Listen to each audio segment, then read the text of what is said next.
मध्य प्रदेश से बिहार तक ये जो हंगामा बरपा है, पहले तो इसका विरोध हो रहा है और ये पूरी तरह से गलत है। देखिए क्यों हुआ है। ये पहली तस्वीर आप ये पीछे देख रहे हैं, कार में धमाका। महाकाल मंदिर से करीब 50 किलोमीटर दूर उज्जैन में ये कार धमाका हुआ है। उज्जैन के वडनगर में ये पूरा प्रदर्शन हुआ। मुस्लिमों के अलग अलग ग्रुप में दरअसल होड़ मची थी कि आखिर कौन अपने ग्रुप में ज्यादा बड़ा धमाका कर सकता है। 23 जून को मुहर्रम के जुलूस से पहले यह धमाका हुआ और इसलिए इसमें क्रेन और वैन लटकाई गई और विस्फोट से उड़ाया गया इसे। धमाके वाली वैन पर लिखा था लो फिर आ गए। एएसपी ने कहा इसमें दिवाली वाले रॉकेट इस्तेमाल किए गए। कई रॉकेट्स को वैन में एक साथ चला दिया गया। गाड़ी बंद थी, कांच बंद थे, तो अंदर गैस का प्रेशर बहुत बढ़ गया और गैस का प्रेशर बढ़ा तो गैस कांच तोड़कर बाहर निकली तो यह धमाका हुआ। सीएम के गृह जिले में घटना हुई लेकिन पुलिस ने लापरवाही की है, यह साफ है। दावा है मौके पर पुलिस वाले मौजूद थे लेकिन उन्होंने रोका नहीं इस धमाके से। वीडियो वायरल हुआ तो पुलिस ने 4 लोगों पर एफआईआर दर्ज की है। इसमें आयोजक, 2 झंडा फहराने वाले और 1 क्रेन मालिक शामिल है। मध्य प्रदेश की दूसरी तस्वीर देखिए। उज्जैन जैसे मध्य प्रदेश के शाहजहांपुर में मुसलमानों के 2 गुट आपस में भिड़ गए और यहां झोकर गांव में 23 जून को बड़े साहब बाबा का जुलूस निकल रहा था। मुहर्रम के इसी जुलूस के दौरान मुसलमानों के बीच मारपीट हो गई आपस में। विवाद इतना बढ़ गया कि एक दूसरे पर लाठी डंडे चलने लगे। वीडियो वायरल हुआ तो पुलिस ने कुछ युवकों पर एक्शन लिया है। अब देखिए बिहार की तस्वीर है। बिहार के शिवहर में भी मुहर्रम पर 2 गुटों में आपस में भिड़ंत हुई। सड़क क्रॉसिंग को लेकर 2 अखाड़ों में विवाद हो गया और इसी दौरान दोनों के बीच जमकर लाठी डंडे और पत्थर चल गए। करीब 1 घंटे तक हंगामा हुआ और 10 से 15 लोग घायल हो गए। अब इस बीच मध्य प्रदेश में एक्शन हुआ। सीएम मोहन यादव की पुलिस ने देखिए जिन्होंने कार में धमाका किया है उज्जैन में उन्हें गिरफ्तार किया। गिरफ्तार करके उनकी परेड निकाली गई।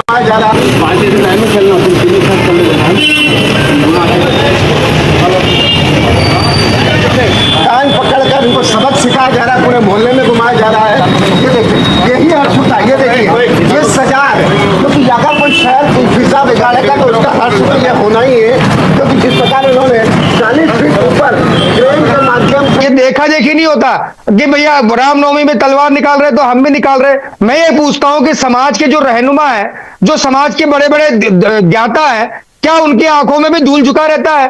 आपके यहाँ जो चीज गुनाह है वही चीज ज्यादा होती है। मातम के जुलूस में, मुहर्रम के जुलूस में इस तरह की कार्रवाई, इस तरह का जो हुड़दंग करते हैं उन पर ऐसी सख्त कार्रवाई होनी चाहिए। आपको क्या जरूरत थी 40 फुट ऊपर ले जाकर कार में विस्फोटक सामग्री रखकर विस्फोट करने की? ये इस्लाम नहीं है।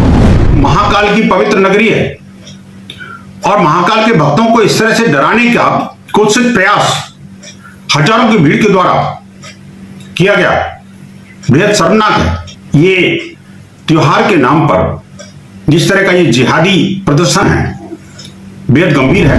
वो जो ट्रेडिशनल तरीके से अखाड़े निकलते थे पहले और आज भी निकलते हैं, लेकिन आग्नेय शस्त्रों के इस्तेमाल ने उन अखाड़ों की जो पुरानी ग्लोरीफाई इमेज थी उसको खराब किया है।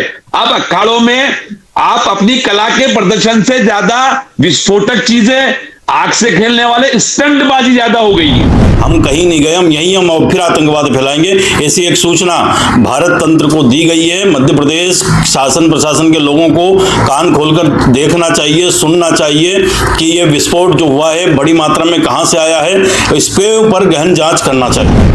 उनको हुकूमत मध्य प्रदेश, हुकूमत हिंद कड़ी से कड़ी सजा दे जो मुल्क के अमन अमान को बर्बाद कर देना चाहते हैं, भाईचारे को बर्बाद कर देना चाहते हैं और मुल्क की फिजा को खराब करना चाहते हैं। उसमें हमने 4 खान है और उसके अलावा जो 2 लड़के गाड़ी के ऊपर झंडा लहरा रहे थे जिनका नाम जाहिद खान और तालिम है, उनको भी हमने नामजद आरोपी बनाया है। इसके अलावा जो क्रेन मालिक जो गोपाल माली है उसको भी हमने नामजद आरोपी बनाया है। उन्होंने अपने जो अखाड़े के जुलूस की अनुमति ली थी और हमारे द्वारा कोई भी एक्सप्लोजिव की ऐसी कोई भी या गाड़ी को लटकाने की हवा में कोई भी अनुमति नहीं दी गई। इन आरोपी हम लोगों ने गिरफ्तार कर लिया है। गिरफ्तार करने के बाद इनको पैदल ले जाके हम लोगों ने वहाँ घटना का तस्दीक बनाया, इनका मेडिकल करवाया गया है और जो बाकी 6 आरोपी बच्चे हैं उनके खिलाफ सख्त कार्रवाई करेंगे और किसी को नहीं बख्शेंगे। अगर ऐसा करेगा तो इसका हाल यही होगा। और इस हंगामे और बवाल के बाद भोपाल की पुलिस एक्शन में आ गई। ये तस्वीरें आप देख रहे हैं, रात को पुलिस की गाड़ियां गश्त कर रही हैं और किसी तरह का तनाव ना हो, हंगामा ना हो, इसके लिए पुलिस पूरी तरह से तैयार है।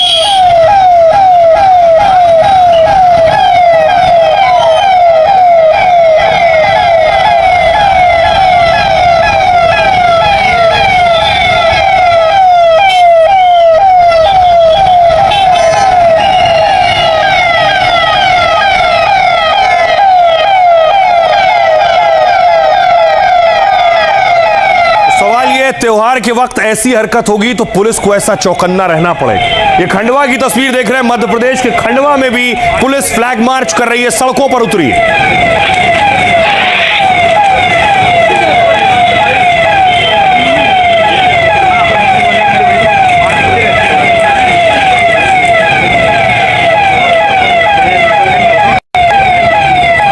तो कोई असामाजिक तत्व उपद्रव न करने पाए, माहौल न खराब करने पाए, इसलिए सभी राज्यों ने, सरकारों ने चुस्ती दिखाई है। शासन प्रशासन ने, देखिए बिहार की तस्वीर है औरंगाबाद की।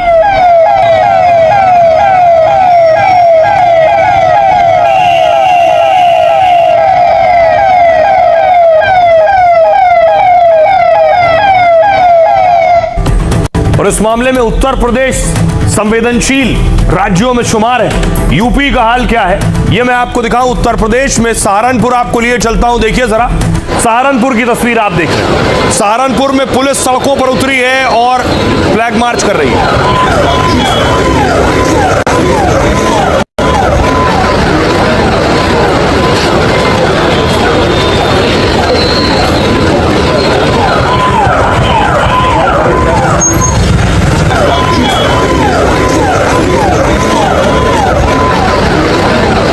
चलता हूं फिरोजाबाद। सहारनपुर के बाद देखिए फिरोजाबाद में हाल क्या है। फिरोजाबाद में रैम्बो के नाम से मशहूर अनुज चौधरी फीता लेकर नापने वाला ताजिया नापने लगे।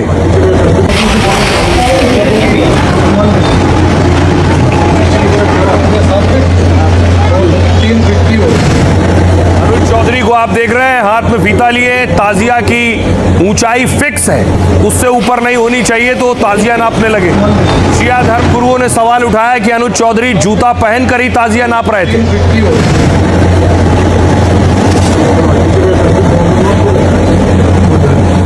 अब आपको लिए चलता हूं मऊ।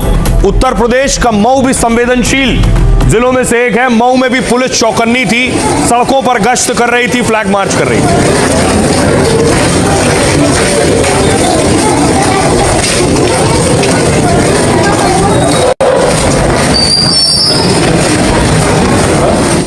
आइए अब आपको लिए चलूं काशी, बनारस में। देखिए जरा, बनारस में पुलिस लोगों को समझा रही थी, जो आसपास के लोग हैं, स्थानीय लोग हैं, उन्हें बता रही थी कि किस तरह के असामाजिक तत्वों को आपको रोकना है।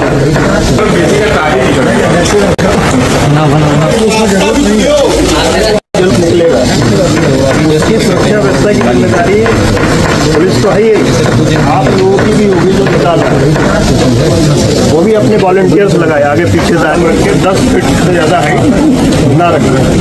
तीसरा, छज्जों पे ना लटके। पुलिस का कहना है ताजिए की जो ऊंचाई है वो 10 फीट से ज्यादा ना हो। योगी पहले ही ऑर्डर दे चुके थे कि कानून व्यवस्था का संकट ना हो, इसलिए किन बातों का ख्याल रखना है। तो मुहर्रम के पर्व पर योगी सरकार ने सख्ती की ताकि त्योहार के दौरान कोई भी विवाद या हंगामा ना हो। सीएम योगी ने ताजिए की ऊंचाई तय कर दी। सरकार के मुताबिक ताजिया 10 से 12 फीट से लंबा ना हो, ताकि जुलूस के दौरान बिजली के तारों से ना टकराए।